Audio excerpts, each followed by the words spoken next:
All right, B'siyata Dishmaya, Wednesday night in Alshech with our new logos, Derech Hashem, thank God. And obviously this year is for the refuah shlema of all of Am Yisrael, specifically those injured in the current situation.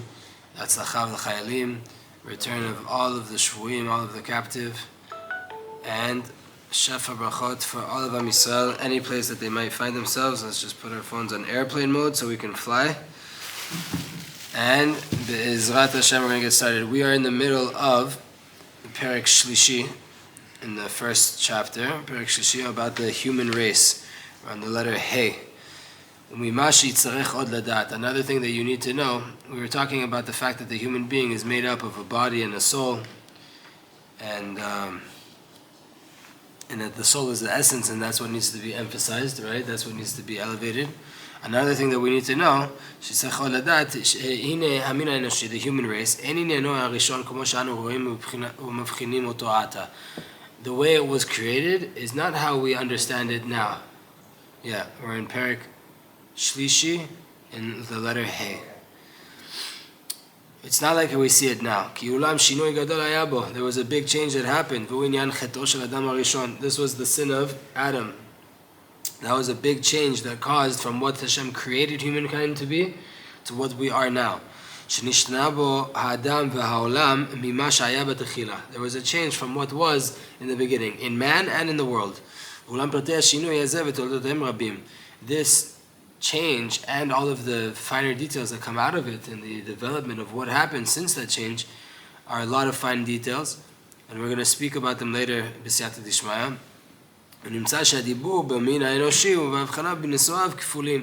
now we understand when we talk about the human race, there is multiple ideas here. There's a double idea here. We can talk about the mankind before sin, and we can talk about mankind and everything that has to do with that after the sin. Right?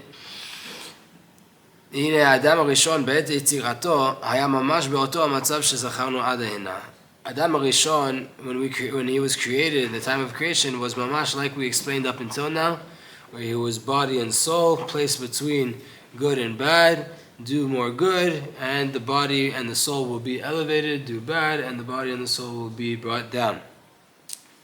Meaning he was made up of two different opposite parts, the neshama and the guf,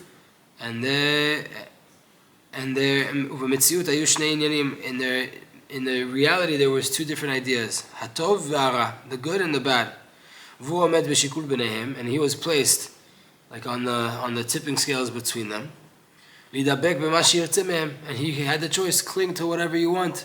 You can cling to the good, you can cling to the bad. It was fitting that he should have picked good. And he would amplify his soul over his body, and his intellect over his physicality. Then he would be completed straight away. And he would rest in completion for eternity. You need to know, even though we don't feel there's a difference between the actions of the neshama and the body, הנה באמת יש בחוקה שתזכך עצם הגוף וחומרו ותעלהו לעילוי אחר עילוי עד שיהיה ראוי להתלוות עמה בהנאה בשלמות. The true case is, though, that there is a difference, and what should have happened is that the soul influences the body to purify the body until it's ready to be in a state that it could escort the soul into Olam Haba and enjoy from all of the benefit that is going to be there. Right? The body is meant to go with the soul. This is what the Adam Arishon would have achieved if he wouldn't have sinned. His soul would have rectified and purified his body, purification after purification, until the body was purified to the level that it needed to be purified, and it would make it to this infinite reward, this delight of eternity. Since Adam Arishon made made a mistake, made a sin, right? There was a big change here, and it was that in the beginning there was these lacks that there were. There was enough lack in the world, enough things to fix, so to say, in the world, according to that creature that was Adam Rishon, the first Adam. That's as much. He was already so ready that Hashem created a certain amount of lacks in the world, and that's it. Fix these few things, and you'll be good.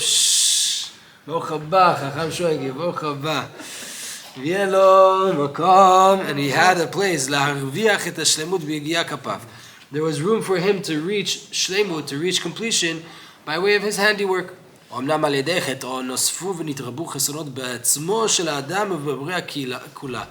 Because of the sin, now there was an additional level of different lacks that could be found in the world and in man himself. It used to be that there was good and bad, there was man, and he has to work on a few different things. Guard the garden, right? Protect the garden, work on it. Don't eat from that tree, don't do that thing. And that's it. If you listen to those few things that you have to do, your body and your soul are going to ascend to eternity and enjoy from the Ziv Shekhinah, the radiance of Hashem. Since he did the sin, now all of a sudden the world is filled with problems.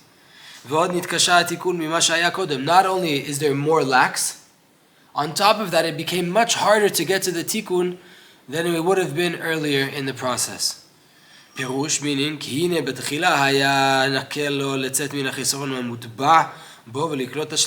in the beginning it was much easier for Adam HaRishon to get out of the lack that he found himself in, right, that was impressed into nature, into the world, and to go into shlemut. That's how Hashem set up everything that it should be in the world. According to the good midah, according to straightness, according to fairness. There was no reason for there to be a lack or to be any negativity, just for Adam to be able to work on something, to be able to earn the reward that Hashem wanted to give him. That's how it was. Hashem created a world that has a few different lacks so that Adam would have what to do in order to acquire the good that Hashem wanted to give to him. All he had to do was remove himself from bad and turn to good. Straight away he would acquire this by way of leaving the bad and acquiring more good. But when he sinned,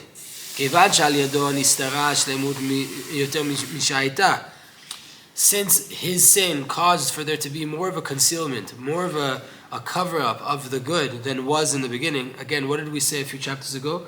That all of the good in the world is a revelation of Hashem. Is Hashem shining His countenance in the world. All of the lack in the world is a cover-up of Hashem's countenance in the world.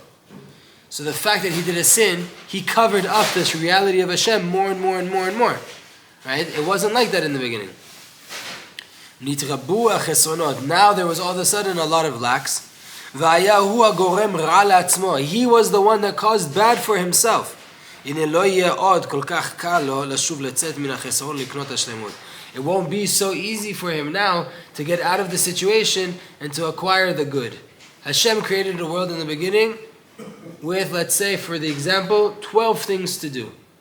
Adam, you have 12 things to do. If you achieve them, you as a soul and your body will ascend to the Olam Haba and enjoy the radiance of Hashem's light forever. Now you made a mistake, you did a sin. Now not only did you cause more problems in the world, you caused more problems inside yourself internally, and now those 12 things have become 12,000 things. Right? So not only now do you have a lot of things to fix, it's much harder than it was in the beginning.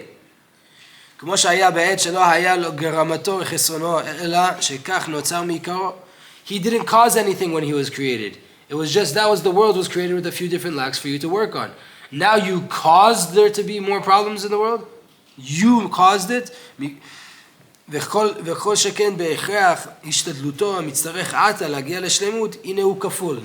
effort that you have to do in order to get to perfection is doubled. Because now man and the world have to return back to the stage that the world was in before sin. ואחר כך, and only after that, שהתעלו מן המצב ההוא אל המצב השלמות שהיה ראוי לאדם שיעלה. Right? We were, let's say this is 0, right? The world was created at 0, and Adam just had to go 12 steps up, right? Now, you've gone down, so you have to go from being down back to where you were at the beginning, and then to go back up. So it's not just that you have to do this. Just doing that was one level. Now you have to do tshuva, come back to where you were, and then ascend to a higher level. It's double the amount of work. ואולם מלבד כל זה גזרה מידת דינו התברך שמו שלא יוכלו לו האדם ולא העולם מעתה להגיע אל השלמות. Now מידת הדין caused that because of this sin, because of this happening, not only do you have to do all this double work, there was a decree from midat adin that in this world you're not going to be able to get to this perfection. You're not going to be able to do it. You won't be able to happen in the form that you are in after the sin. This cursed, so to say, this messed up form post-sin has already ruined the opportunity to fix it in one shot. It could have been that you came into life, Adam came into life, we were all Adam, right? And here's your tikkun, take your 12 steps, and you've got into shlemut. I don't know, at 12 steps now it starts to seem like some addict thing. I didn't plan to be like that, but Zat Hashem. Now that he did the sin, one shot you're not going to do it. It's impossible. Midat Adin says, not going to happen. Meaning, meaning the form that you have now, that there has been an increase of negativity. You have to go through, so to say, a transitional period of what's called loss. Loss, L-O-S-S, which is death to the person. We're on the top of page 26.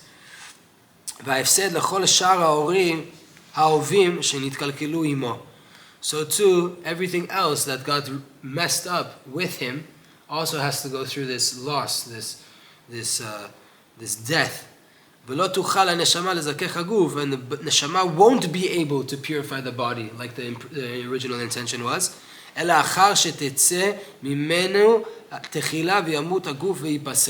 First things first, the neshama has to leave the body. The body will die and will be lost, meaning will disintegrate into the ground. Then it will return. There will be a new structure being built. Then the neshama will go back into that recreated being and rectify that body.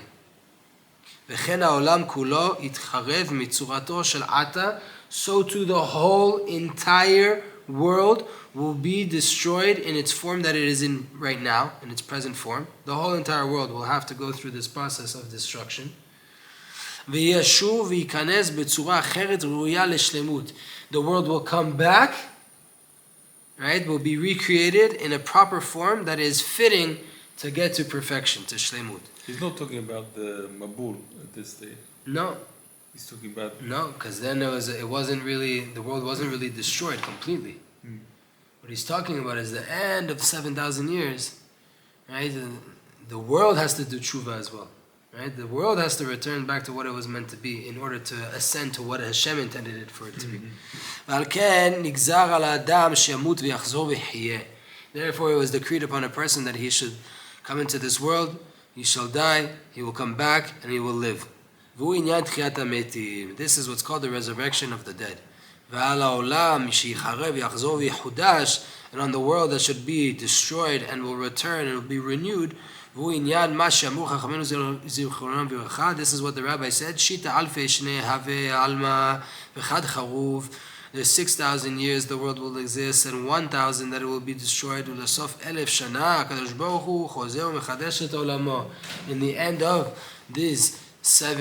the end of this process, Hashem will return and renew His world. According to this root, we'll see that the time of true pay, the time of the reward being paid out, the period that we mentioned earlier. Earlier we said that there's time to work, right? This is your life. You put in as much effort as you can, and according to the level that you reach is the level of reward that you will receive in Olam Haba. So that time of receiving the reward, u'mikomo, and its place, u'achar tchiyah, that's only after the world is resurrected from the dead, the world and the human race, right? Only then will there be this situation that we can get all of these rewards. First things first, the world has to be destroyed, and then we come back. Leah, according to your question of shot of what we're understanding, yes, I hope this happens sometime in our generation, right? That would be amazing to be part of this process. But if not, we're going to die as our generation. And listen, according to the calculations, we're in 5784. That means we have 216 years maximum until the 6,000 years are over. And then, according to this, we have 1,000 years of desolation, of Shemitah, of the world being nullified. And then it is renewed, and then we're in a fitting stage to ascend back to what we were meant to do. That's a long time from now. The last 1,000, the 6th to the 7th is Shmita. According to what's said here, yeah, there's 6,000 years of existence and 1,000 of destruction, of desolation. According to what's written here. בהיותו גופו מזוכח על ידי נשמתו מוכן על ידה להיות נהנה בטוב ההוא. Then your soul, your body will be rectified by way of the neshama that comes back into it. So too will the world. And then by way of that, rectification and purification of the returning of the body and the neshama being put back inside of it, your body will be fitting to go to this place to enjoy from this good that Hashem wants to give. ואולם יבחנו שם אנשים ותתחלף מדרגתם ומעלתם כפי השיעור מה שטרחו בעולם העבודה כפי מה שהשתדלו להשיג מן השלמות. On that level, when the body is renewed and the soul has come back reintroduced into the body, the level of the human being will be different according to the amount of work that they put in the time of the work, meaning in your lifetime now, right? Again, we mentioned that the fact that the person dies in this world doesn't mean that his neshama leaves him completely. That neshama has to come back to the same body. Right? The body and the neshama are a pair. There's a temporary separation until this process is ready to happen. Right? But you came down into this world, a neshama and a guf. The neshama is meant to work on the guf to elevate it. Since the sin, now the neshama has to separate from the body temporarily until it can come back and help it to get up to this part. כי כפי שיעור זה תזדהר הנשמה בעצמה ותעיר בגוף ותזככהו ויקנו שניהם יקר ומעלה ויהיו ראויים להתקרב אל האדון ברוך הוא ולאור באור פניו ליהנות בטובו האמיתי. Only once the neshama comes back, then it will be able to illuminate the body, to purify the body, to take it to another level where it can ascend and come closer in a proper way to the Adon, to the Master, Baruch Hu, HaKadosh Baruch Hu, to the light of lights, the continents of Hashem's face, and to enjoy His true good. V'omnam, b'yod shenigzera amita al adam, since death was decreed upon a person, like we mentioned, nimtza שהמורכב הזה צריך שיפרד לזמן מה. You see now that this conjunction of body and soul has to separate for a little bit of time. ואחר כך יחשוב להתחבר, and then afterwards it will return to be unified again. הנה גם בזמן הפירוד הזה, also in this time of separation, when the body goes into the ground and the soul goes back to its source, ראוי שיהיה מקום לשני החלקים המתפרדים. It's fitting that there should be a place for both of these parts that are being separated. נאות למה שנרצה לפירוד ההוא, something that's fitting for what is needed and what is desired out of that separation. והנה הגוף צריך שיחזור ליסודו ויתפרל. The body has to go back to its elements, back to its foundation, back to its roots, and be separated, be decomposed. הרכבתו ותיפסד צורתו. Right? The whole entire makeup of what your body is, fire, water, earth, and air, needs to each go back to their elements, right? To their source elements of where they came from. And the form of the body has to be taken apart. And this works very much with whoever knows in physics that they say energy is never destroyed, right? It just changes state. So here, your body is made up of these 4 different elements. It will all go back to where it came from. The fire of your neshama, the fire of your body will go back to the fire, right? it elevates and goes up, back up, the vapors, everything goes back to its form. Since the body came from the afar, from the dirt, from the earth, elav yashuv, so too it needs to go back to it. That's where you came from. You have to go back to your source. Since HaKadosh Baruch Hu said to Adam, Ki afar ata ve'la afar tashuv, you are from the earth, and to the earth you will return. Ach haneshama zocha b'ma'aseha, the neshama that merits by way of its actions, hine en la ela letzapot ad sheyaseh baguf ma shetzarich la'asot. All the neshama is expecting to do, anticipating to do, is to do what the body, what it's meant to be doing to the body. Dainu ההתכה וההפסד בראשונה והאשר והעפר כל זמן שצריך והיבנות מחדש אחר כך לכשתשוב להיכנס בו. The neshama just goes to this place to expect the body to decompose and to be built back up so that the neshama can come back inside of it to help it reach its goal. ואומנם צריך שיהיה לה מקום בין כך ובין כך. The neshama needs a place to be while it's expecting to return back to the body. ואולם לצורך זה הוכן עולם הנשמות. For this need, there was prepared a world of neshamot, a world of souls. שבו תיכנסה הנשמות הזכות אחרי צאתן מן הגוף ותשכונה שם במקום מנוחה. That place was prepared so the neshamot that are the pure neshamot can go into them after they leave the body, and they can dwell there in that place in tranquility, and they can rest there. כל זמן התגלגל על הגוף הדינים הראויים להתגלגל אליו, as long as all of the judgments that need to go over the body are happening on the body, the neshama is waiting in a safe place to watch what's going on to the body and to be expecting to come back into the body. Is that place for the neshama the same place as it from where it came from, or is it a different place from where it came from? Because I understood that the neshama came from under the kisei kavod. I don't know to answer the question. I don't know. But it's called Olam HaNeshamot. Yeah.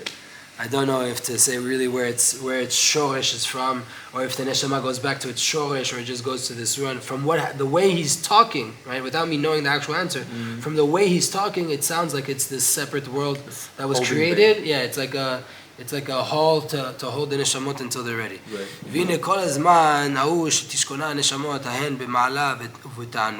As long as this whole entire time that the neshama is resting in its lofty place and it's taking immense pleasure there, it's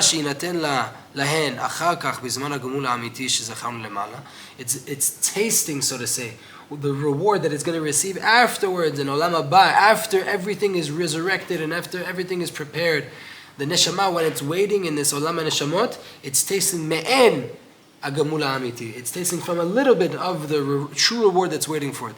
כי גם מעלתו בעולם הנשמות ודאי שתימדד לפי המעשים שעשה. The pleasure that you receive in this holding place, this Olam HaNeshamot, the pleasure you receive there, the taste of the Olam Haba that you get there, is also according to how much you did here.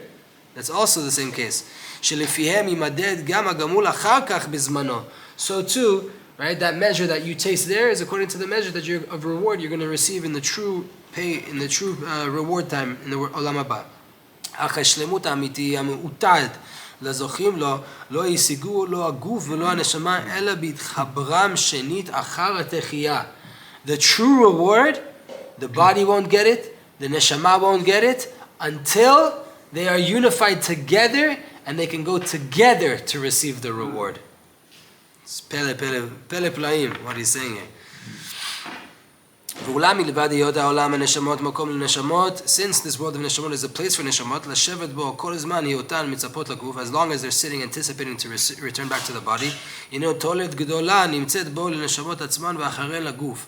There's a big benefit that the neshamot itself have, and afterwards to the bodies as well. למה שיצטרך אחר כך בזמנו התחייה, בזמן התחייה, what they will need, what is needed afterwards in the time of resurrection, וזה כי אחר שהייתה גזרה על האדם שלא יגיע לשלמות אלא אחר המוות, since there was a decree on the person that he can't reach perfection until he dies and comes back, אף על פי שכבר נראה לו מצד מעשיו עודנו חי, כי זולת זה לא היה מגיע לו מעולם, שהרי אין זמן קניית השלמות אלא בעולם הזה טרם המוות כמו שזכרנו. אף על פי שכבר נראה לו מצד מעשיו עודנו חי. as long as he was alive, you can tell a little bit of, if you're acting well or not. You can judge yourself in your life, right? Where you're really deserving of or not. Are you a good person? Are you following the Torah or not? You can kind of already see this. Because without that, you would never, ever, ever, ever get to it. If you don't know how close you are to the goal, or if you don't know how to measure yourself a little bit in this world, how would you ever know how close you are, where you're going? Are you on the path? Are you off the path? Are you doing good or not? The only place to acquire shlemut is in this world. Before death, like we mentioned, there's also a continuation of this decree. As long as the neshama is in the body inside this world, that the evil is clinging to it, is attached to it, it's impossible that there should be a complete separation. So too the neshama will also go through the darkness and will also go through this uncomfortable feeling of what's going on in this world.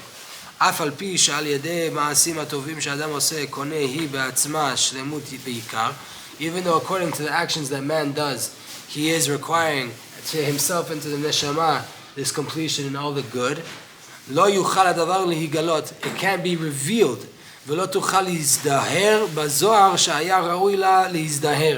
And you can't shine, you can't have that glow that you were meant to have, according to the preciousness, the true reward that it's actually comprehending.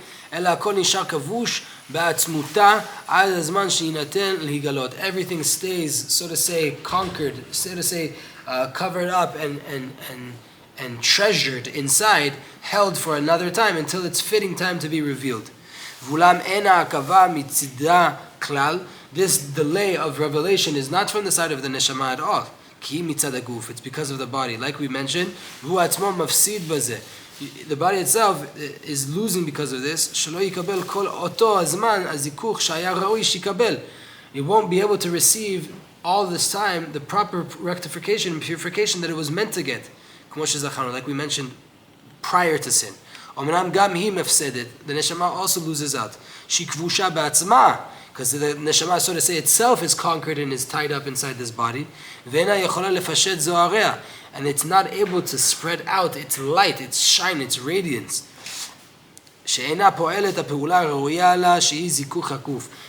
The neshama is not able to do its fitting job, which is to purify the body. The neshama is coming to purify the body and it can't really do that. If the neshama was able to do its job, it would be completed itself just from the action of completing the body. What is wholesomeness? What is perfection? To be doing good and to complete those around you. Not only that this is the proper thing that a neshama is meant to be doing according to its nature, according to its law of how it was created. The neshama was created to make the body better.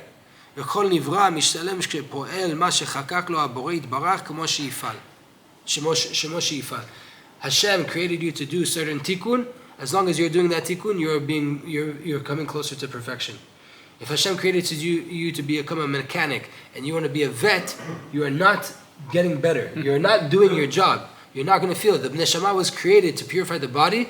In this world, the neshama feels conquered because it can't do that. Because this is not the time. This is not the round of that. There's going to be another time to do it. There's a lack of shleimut as long as you won't be able to do this. Last paragraph, Arav, slicha. When